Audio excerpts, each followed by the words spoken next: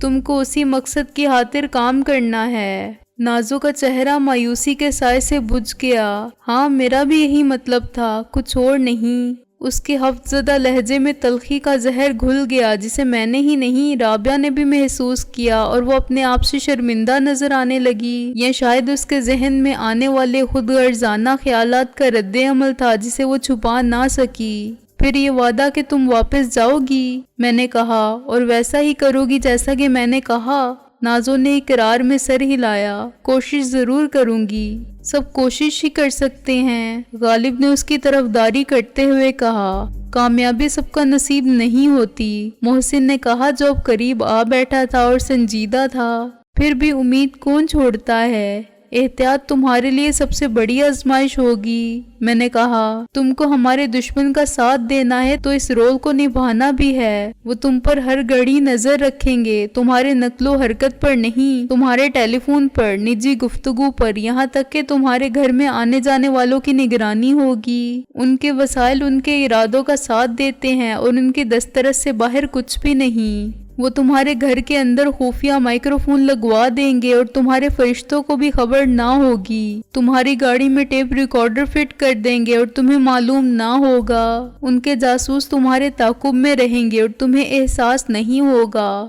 تم خود سمجھدار ہو، لیکن میں تم کو اس لیے بتا رہا ہوں کہ میں انہیں بہت اچھی طرح جانتا ہوں۔ تمہاری ایک چھوٹی سی غلطی سارا کھیل چوپٹ کر دے گی، اور تم ان کا اعتماد حاصل کرنے کی کوشش میں ناکام رہو گی تو ان کے عتاب کا نشانہ بن جاؤ گی۔ میں یہ ہرگز نہیں چاہتا کہ تم اس خطرناک کھیل کا آغاز کر کے پچھتاؤ۔ اگر اپنی ذات پر بھروسہ ہے تو اپنا رستہ خود بناؤ، ورنہ اطمینان سے گھر بیٹھو۔ اپنے لیے اور والدین کے لیے پریشانی کے اسباب پیدا نہ کرو۔ میں تمہارے پلان کو سمجھ گئی ہوں، نازو نے کہا، لیکن تم اکیلی نہیں ہو، میں نے کہا۔ تمہارا بھائی بھی ہے، کیا وہ مخالفت نہیں کرے گا؟ اسے میں منا لوں گی، وہ جانتا ہے میں کتنی ضدی لڑکی ہوں۔ نازو مسکرائی۔ تو آج سے ہم تم دشمن، میں نے کہا، زبانی ہی نہیں عملی طور پر بھی۔ دوستی کا خیال اگر رہے تو ذہن میں لفظ بن کے زبان پر نہ آئے۔ یہ 24 گھنٹے مسلسل ایک اداکاری ہوگی اور تم کو اس کردار کو حقیقی روپ دینے کے لیے اپنی تنہائی میں بھی نبھانا پڑے گا،